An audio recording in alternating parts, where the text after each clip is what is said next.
It's the Locked On Podcast Network, your team every day. Man, that sunset is gorgeous. Grill, patio, sunset. Hard to get better than that. Unless you're browsing Carvana's inventory while you soak it all in. Oh, burger time.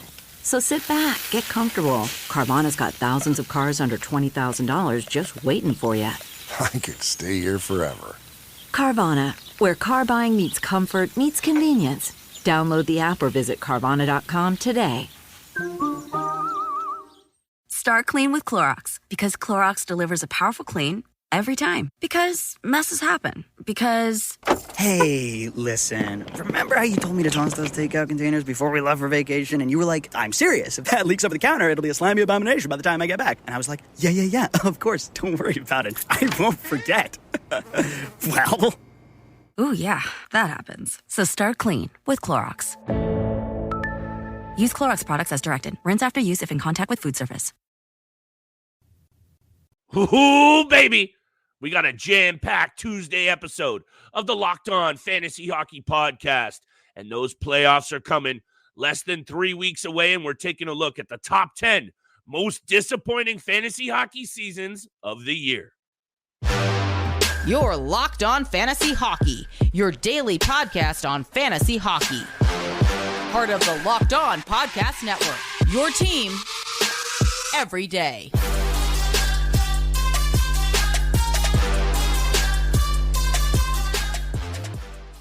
What is going on, everybody? Welcome back inside the lab to your daily source for fantasy hockey news and all of the news from across the hockey world that you need. Shout out to the everydayers making us your first listen every single day. Today's episode is brought to you by FanDuel. Make every moment more. Right now, new customers get $200 in bonus bets with any winning $5 bet. That's $200 if your bet wins. Visit FanDuel.com/lockedon to get started. Steele, look, there is a lot going on in the NHL. That's no doubt. You and I are getting antagonizingly close to breaking down all of the playoff everything. I'm not even going to get there because I'm so fired up. However, even though the graphic is messed up by me once again, that's my bad. If you're tapped in on YouTube, shout out to all the subscribers. That's me slacking in the mackin'. But we have to take a look at some of these disappointing seasons. The playoffs are less than 3 weeks away. We have to take a look at some of these pieces that I know you and I probably talked a lot about in terms of we thought they would be putting up much more production than they have. It's a bit of a rear view, but it will help all the fantasy GMs out there better prepare for next season and temper expectations, because I think, Steele, one of the best parts of looking at these players who have struggled is knowing where they should slot in next year's fantasy draft. And I know you are going to cover a bunch of angles and players. Hit me with your number 10 and let's giddy up. We're going to go all the way through one because I'll be solo tomorrow and I'll take it away from there. Yeah, you know, it's always hard to do some of these top 10 lists, especially when you're doing the most disappointing players of the season. And we're going to spend the next 2 to 3 weeks that time covering the playoff picture, the, you know, betting breakdowns, series breakdowns, top players to look out for in each series on each team. So that's what we're going to do over the next couple of weeks leading into the postseason. But figured this would be a good time for disappointing players that we've seen so far in fantasy leagues. Number 10, Johnny Gaudreau for me comes in at the 10 spot, rostered at 46%. He's been way down there from the years prior. 11 goals, 55 points in 74 games. And I know Troy's probably going to come after me in the comments potentially, but Troy's getting a lot of love these days. He's getting a lot of love. He's got the respect. He's got the respect for sure. But I mean, Johnny Gaudreau, this is a guy who had 74 points last year in his first year with the Columbus Blue Jackets and 115 the year before that. The shots are down, 145 shots, down from 220 the year prior. He's only got one power play goal. So, and again, I think I mentioned this a few episodes ago. Sometimes it just looks like he really doesn't care to be there and be actually putting any passion. Might be a few guys on this list that fit that mold. Yeah, there's definitely a few guys that fit that mold. And I truly believe Gaudreau doesn't want to be a winner and he doesn't care about winning. It just looks like that to me over the last couple of seasons, especially this year with 55 points in 74 games. So for me, I don't like the emotion I'm getting from Johnny Gaudreau, but even just all the stats are down. So that's why he comes in at number 10. I don't think I can sit here and nitpick for you having a list of disappointing players, and it includes Johnny Gaudreau. Do I think there could have been more disappointing players? Perhaps, only because I'm ready to write this guy off in terms of what we even thought he would be close to in terms of fantasy production. We're keeping today short and sweet in terms of these breakdowns because we have so many players. So I'm just going to agree with you because he's just continued to be disappointing. And look, this is one of those ones that you might come at me a bit because Ilya Sorokin still is 22, 19, and 11, and the New York Islanders are hovering around for a playoff spot. And I think maybe he's a bit of a victim of the overall lack of success for the team because also let me throw a couple of numbers at you for Sorokin. And I guess it's just because I have such a high standard for this goaltender who finished in top six Steele in Vezina vote getting the past couple of seasons, back-to-back years. And he faces the most shots per game in the NHL. Sorry, that's the third per game. And he's faced the most overall so far of any goaltender. So his team has been heaving him out to dry on the regular. 906 save percentage. This is a guy who should be right around 925. This is a guy who should have 7 or 8 shutouts. He only has 3. So the fact that I think this team is allowing him to see that many shots, what do you think I'm going to say, Steele? We've seen it with the best goaltenders in the business. He's seeing too much rubber. Hellebuck, Vasilevsky, Georgiev. I'm not saying that he's in the same echelon, but the point remains. This team is leaving him out to dry. I'll say it for a third time emphatically. And just because, though, that's happening, I'm not going to hold back on my expectations. Sorokin hasn't been good enough, and I think he could have made honorable mention perhaps, but to me, because I do have that high expectation, he's on this list. He needs to be a lot better. Yeah, and everyone knows that I've been high on the New York Islanders trying to fight for a playoff spot. Sure. So I agree with you there with Ilya Sorokin. I think he has become a victim of his team's performance in front of him. He's been let down significantly, but also just not on the top of his game. So at number 10, I think that's a perfect spot for him. He just gets in there into the top 10 disappointing players. I appreciate that. At number 9, I know you have this player a little bit higher, but at number 9 comes Tage Thompson for me. 49 points in 64 games. Only 14 power play points this season compared to the 34 power play points he had the year prior, obviously that career year. And I saw a stat online. I couldn't find it again, but I tried to remember it as vividly as possible. I'll try and help you out, pal. He's only taken 12 slap shots and scored on 3 of them this year compared to 56 slap shots last year where he scored on 12. That's been a big factor for the Buffalo Sabres, especially on the power play. Yeah. Clearly it's affected both his production and the Buffalo Sabres. Like I said, on the power play, they went from having the 9th best power play last season to being 29th this year. So they're clearly defending the penalty kill over on Tage Thompson. And that's hurt their chances on the special team significantly. And I think a lot of us, maybe we jumped the gun on Tage Thompson a little early after the career year, 94 points in 2023. The upside about Tage Thompson is the peripheral stats are still very solid. 40 penalty minutes, 230 shots, 26 blocks, 75 hits. But to go from 94 points to 49, I know he's missed 11 games this year, but that's a very significant drop off. I think what's intriguing is also, like, just in the same vein as all of the stats you're mentioning in terms of the Buffalo Sabres having this downturn in terms of offense, is Rasmus Dahlin is leading the team in points. And that's not to say that he is not capable of having that kind of season. But when you see the players in that mix that we've talked about, and, I'm looking at Tuck, I'm looking at Cousins. I know you're going to mention him later in this episode. These are all players that have had down years in terms of offensive output. Then you factor in the goaltending struggles for most of the year. I know UPL has looked a lot better over the last 6 to 8 weeks, but you factor those two things in. And actually, a couple of these teams at the top of the list, Steele, the teams themselves all fall into the top disappointment mold. We expected more from them. I'll talk more about Tage Thompson at the top of my list because I think given his back-to-back year-over-year performance, he deserves higher expectations, and that's where I'm at with this list. Disappointments come along with when I think you have the ability to do what you should be doing and you do not. Speaking of which, this one is also a little iffy, but Josh Anderson is making $5.5 million, and last year he registered 21 goals in 164 shots on net. This year, he has 9 goals. He has significantly less shots, and he's still making $5.5 million. I know the probably point you could poke in this is it's Josh Anderson, and maybe I should have expected less from this guy. I agree with you. But the year before, Steele, he also popped 19. So he got paid as a guy who brings 20 and 20 value and throws the hits. The hits are still there. The peripherals are still there. But fantasy GMs, given that peripheral fill out, probably wasted some pretty good draft capital in taking Josh Anderson. I don't have his ADP up, but that's a disappointment for me in a very, very big way. His shooting percentage also, Steele, cut in half.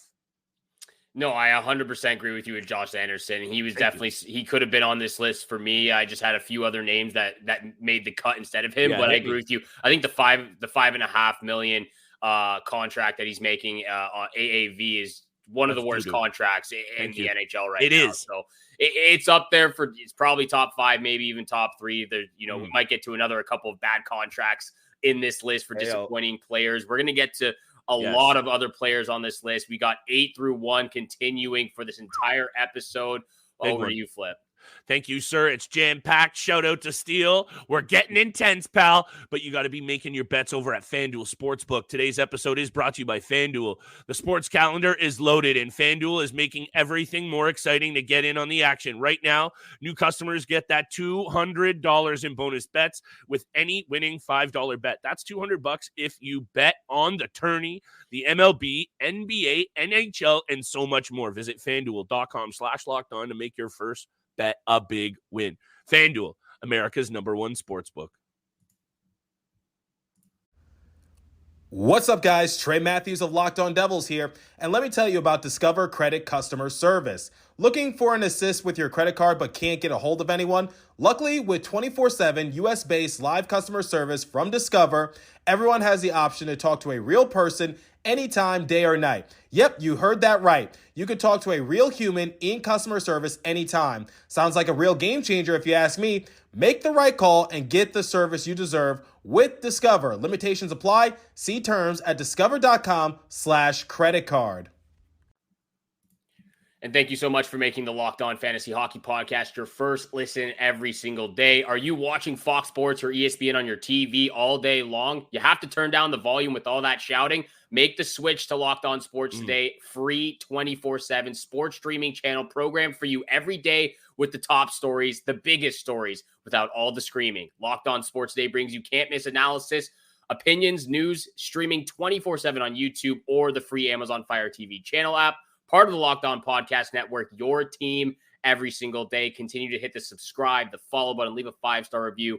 We appreciate all that love and support you show us. Continuing, though, the conversation of the top 10 biggest disappointment players for this season. I'll keep this one very, cut and dry and short. Filip Gustavsson comes in at number 8 for me. I had a preseason prediction, a bold prediction that he was going to pop off for 30, 35 plus wins, take the Minnesota Wild to a top 3 spot in their division and make a deep playoff run. That has not been the case. 19-5-5 on the season, a .900 save percentage, and a 3.04 goals against average. I mean, that is just very disappointing to the year he had prior. 22 wins, 9 losses and 7 ties, a .931 save percentage, and a 2.10 goals against average. So good. Very disappointing, regressed season for him. It's been disappointing for the Minnesota Wild. And the Minnesota Wild, 2 reasons why they're missing the playoffs. Number one, the poor start in October and November. They lost the season right at the very beginning with the poor start, a lot of losses. It can happen. And the goaltending. The goaltending has been very abysmal. So those are the top 2 reasons for me. And Filip Gustavsson comes in at number 8. And let's keep 8 and 7 short and sweet because we have the same players. And I'll just leave it at this with Gustavsson. He only has 100 career NHL starts under his belt. So there are some players on this list that I'm very concerned about their career trajectory. Cough, cough, Jonathan Huberdeau. Filip Gustavsson is on the positive end of these things because, 19, 15, and 5 with a .900 save percentage and his 3.00 goals against are not jumping off the page. But when you kind of piece together his entire body of work, Steele, I'm not even close to ready on giving up on him, especially when you look at his opportunity to still be that guy in Minnesota, at least for now. Jesper Wallstedt is probably licking his chops at this opportunity to maybe swoop in there in the next season or two. But I'm still going to say the positive trajectory is okay. 100%. I think I'm going to throw that out there too for Matty Beniers because he is still so young. And this happens sometimes, right? You have regressions. And when I actually dug into Matty Beniers, and by the way, we both have him at 7, this is a bit of a tiny player. And I don't mean that as any disrespect.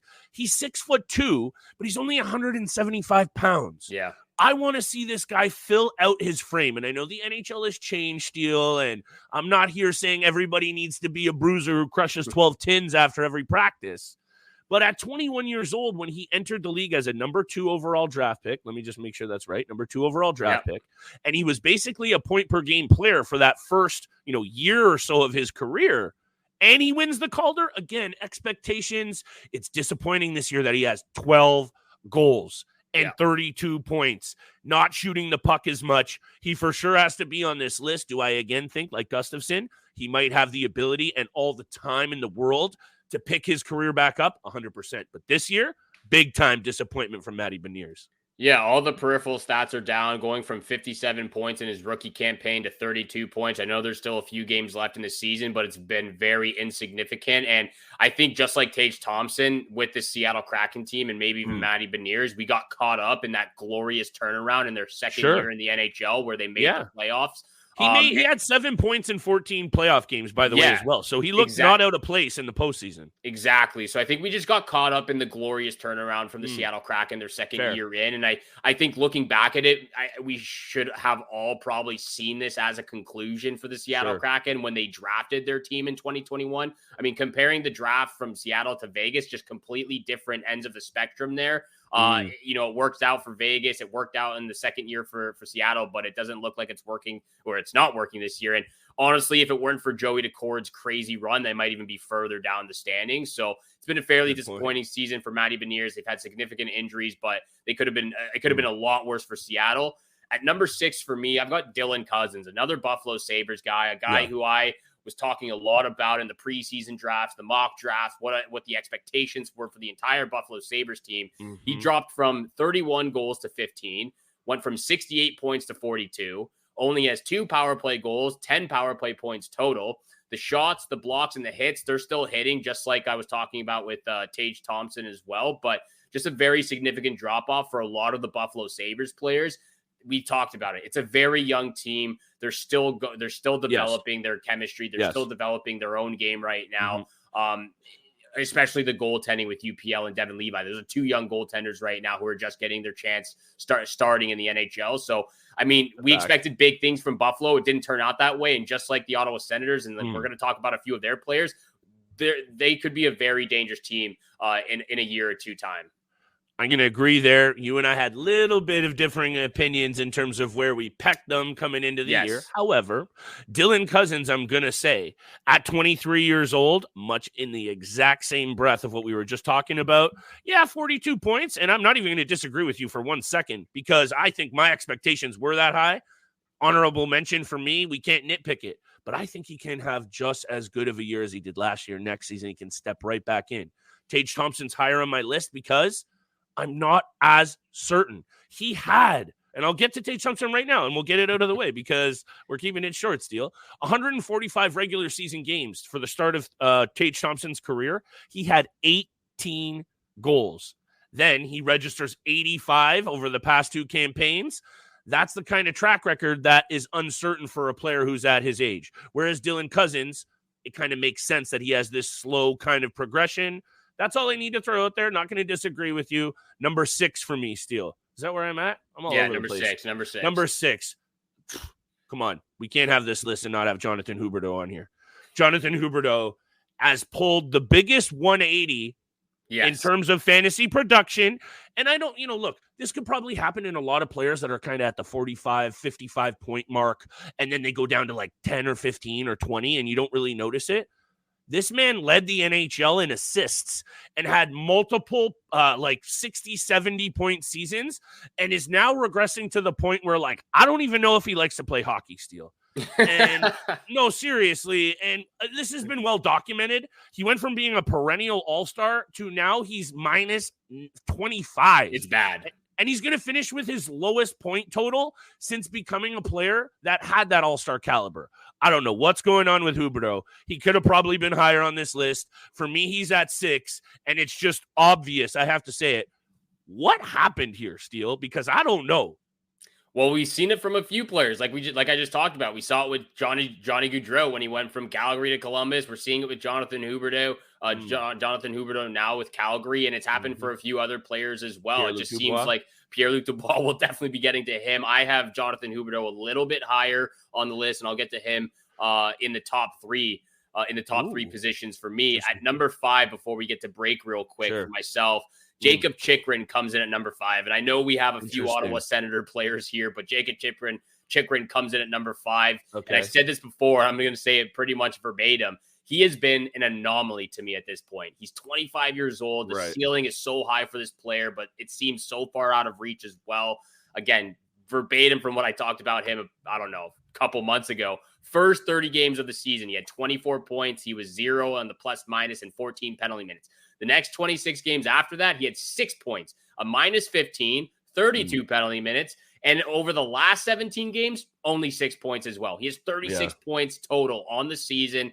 Like I said, the defensive group for the Ottawa Senators has just been very abysmal. It's been a terrible season for them. I know a few episodes ago, we were talking about them bouncing back next year, which I still think they can do if they make a few changes on their blue line and in the blue paint. But Jacob Chychrun has to be on this list for me.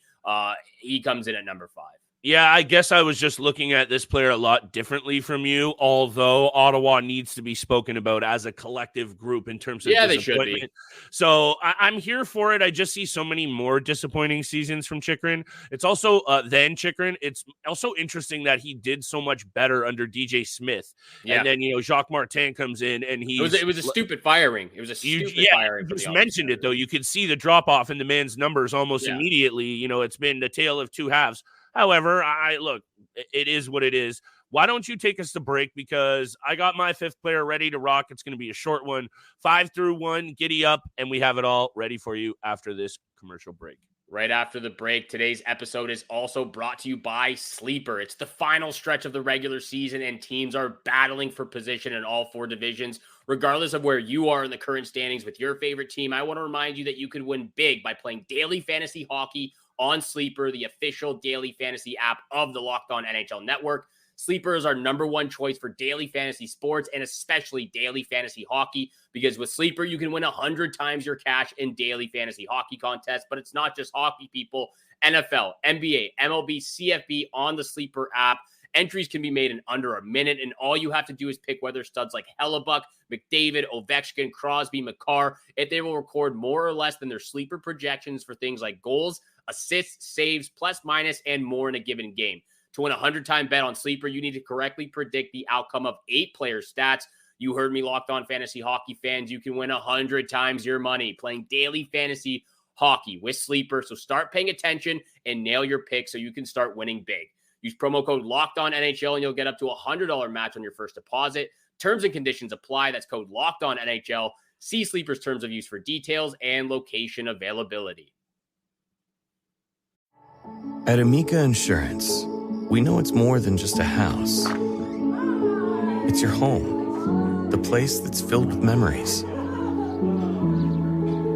The early days of figuring it out, to the later years of still figuring it out. For the place you've put down roots, trust Amica Home Insurance. Amica, empathy is our best policy. And thank you so much for making the Locked On Fantasy Hockey Podcast your first listen every single day. Continue to hit the subscribe, the follow button, leave a 5-star review. We appreciate all that love and support you show us Monday through Friday, 7 o'clock in the morning. Flip, over to you. Number 5 most disappointing player this season. This one's also been well documented. Pierre-Luc Dubois is a player that before the age of 25 put up multiple 60-point seasons. And those weren't like, oh, that was a stretch. It was the best we've ever seen. That's what he'll top out at. It was even more so, if he's scratching 60 points now, what can this kid do as like a legitimate, not kind of Evander Kane sandpaper power forward, but a big body who can do it all? Yeah. And he has just fallen off a cliff. And I'm almost ready to just seal the deal on this kid as someone that, you've heard me talk. He's like, a decent waiver wire ad. You think he's going to pop off? Maybe you get him sneaky in the mid to late rounds of your draft and he pops off. It's just not been happening. And when you look at that trade once again, and you kind of look at where the LA Kings are and, their inability to roll 3 lines, I'm not going to blame it all on Pierre-Luc Dubois, but they sacrificed Velarde, Iafallo, Kupari, and a second-round pick to bring this guy in. And then you're looking at the LA Kings kind of hovering around, doing not as well as we expected them to do, Steele.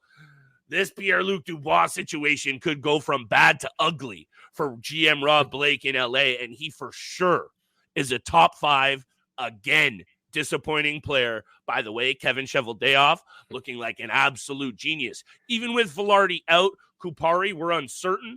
Iafallo, solid. It already is a huge knock out of the park type of situation. And I think, Steele, these LA Kings, I don't know about them going into the postseason, especially if these kind of secondary pieces can't get it done. Also, he's playing with Trevor Moore and some really good players in the mix. So there's no excuses. There is no excuses, and I'll get to Pierre-Luc Dubois in a little bit later in this episode. But, I mean, depending on how this postseason goes for the LA Kings and what he is able to do for them, it could be – I know they just signed him, but it could be a very intriguing story going into the offseason with this player who everywhere he's been – I'll save it for when I get to him. At number 4, I've got Joonas Korpisalo, back-to-back Ottawa Senator players. 19, 21, and 4 on the season with an .891 save percentage and a .327 goals against average. I had him on my fantasy team for the first half of the season, dropped him. He's been absolutely atrocious. He's played 48 games this season, the most of his career, and he's been bad in almost every single start. As bad as the Ottawa Senators have been collectively as a group, I mean, poor defensive efforts, giving up countless leads, struggling superstars, injuries, all of that is noted. Nothing has been worse than the goaltending tandem of Anton Forsberg and Joonas Korpisalo.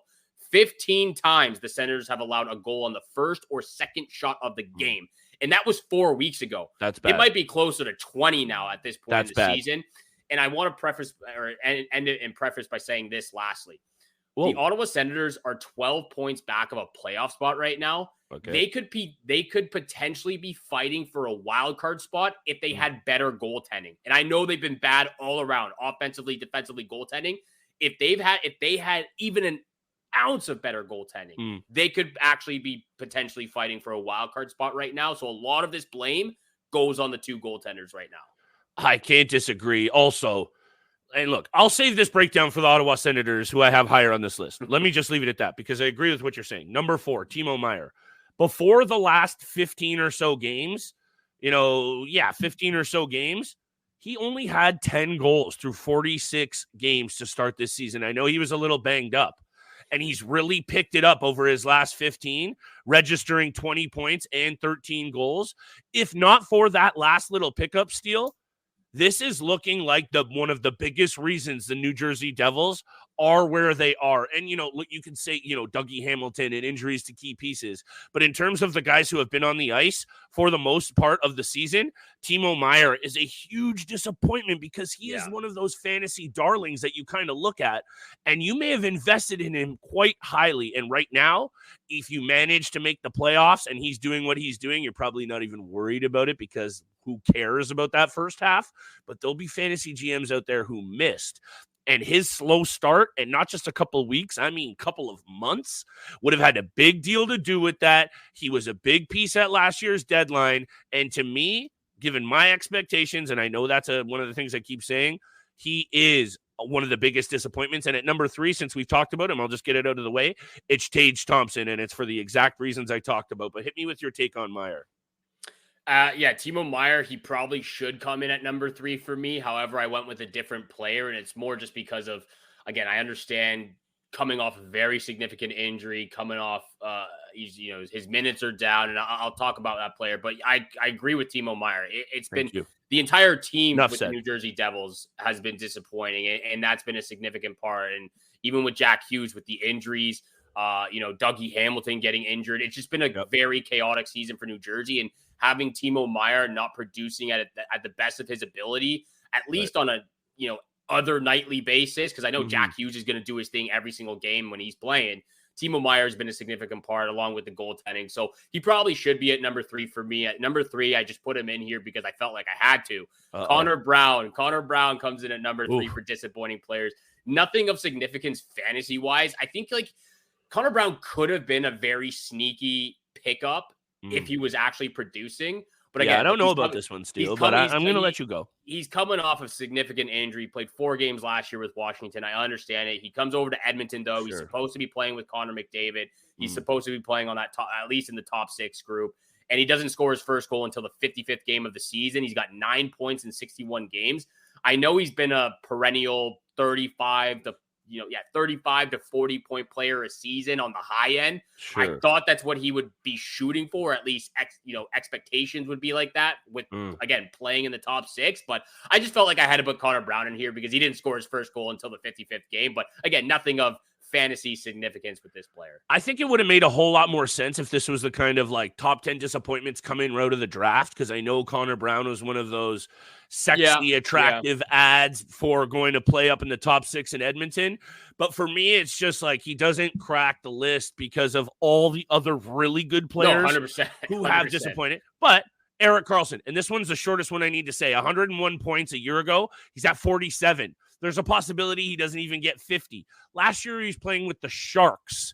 This year, he has Sidney Crosby and Evgeny Malkin, and for a good chunk of the year, Jake Gensel. And I know the Pittsburgh Penguins have a lot of flaws, but you don't really look at that when you see a guy put up 101 points and it's Erik Karlsson. There are a lot of GMs out there who have probably drafted this player as one of the first D-men off the board, and he's not going to bust 50 points after triple digits last year. He would have been the number 1 disappointment if not for the Ottawa Senators as a whole. Joonas Korpisalo, Tim Stützle, the Ottawa Senators special teams. No disrespect to Brady Tkachuk and, developing players. I was going to throw Jake Sanderson in there, but he's still developing. Shane Pinto has been great as well. So, and there's obvious, you and I talked about it and you mentioned it. This team still has all kinds of upside, and they might be the best suited to put this bad season in the rear view and actually make noise next year. So this isn't me just poo-pooing on the Ottawa Senators. But when you have Timmy Stützle, and I know he's going to still finish with 70-plus points, but when you establish yourself as a player, I think he scored 39 goals last year. He did, and he has 18 this year. He has 18. So there you go, and this just rounds out my point with expectations. When I see a player do that, and it wasn't like, oh, that was lucky. He had a bunch of David Clarkson like tap-ins. Timmy Stutz, huge disappointment. Joonas Korpisalo with the opportunity, 891 save percentage, disappointing. The rest of the team, mostly disappointing. The Ottawa Senators and those players, Steele, they're right at the top of my list, and I know you're feeling that take. Feeling it 100%. That's why I had at least 2 Ottawa Senator players in this top 10.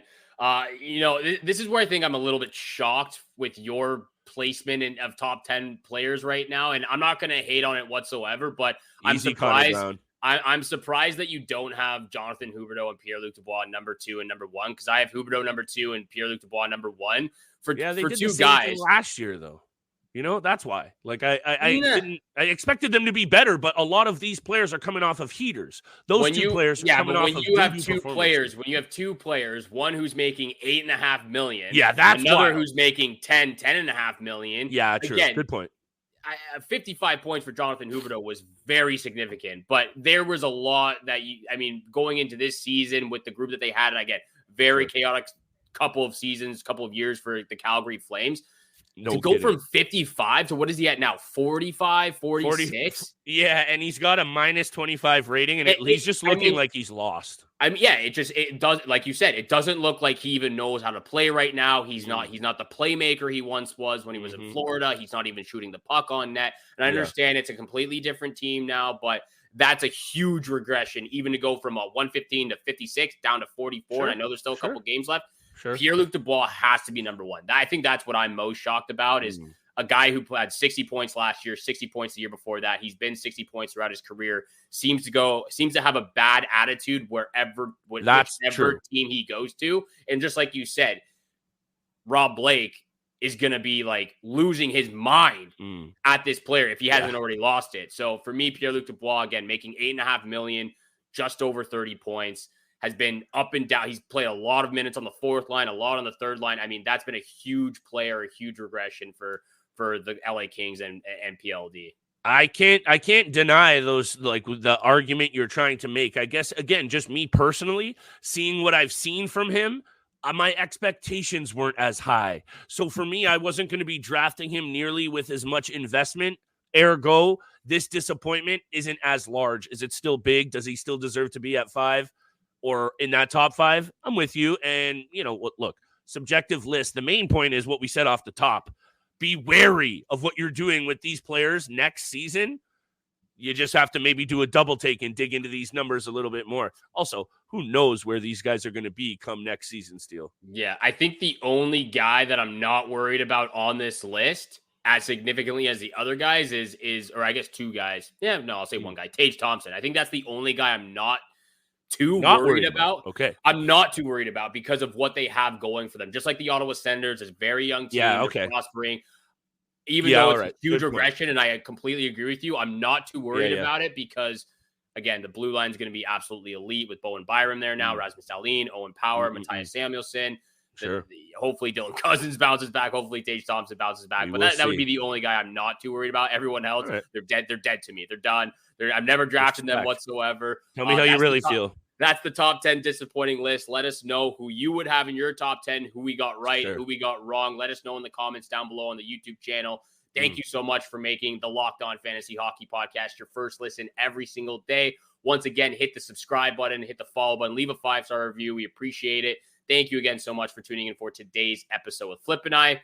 Have a great day. Good luck with all your bets out there, and we shall see you back here again tomorrow. Peace.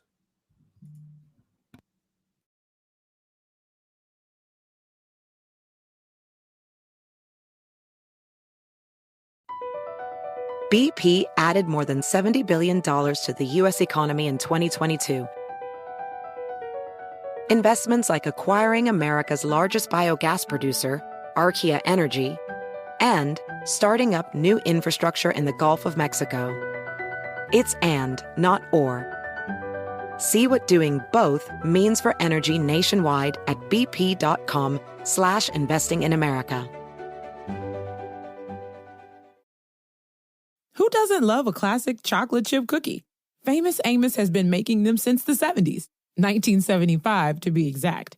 With semi-sweet chocolate chips and a satisfying crunch, it's everything classic in one bite-sized cookie, and fans couldn't get enough.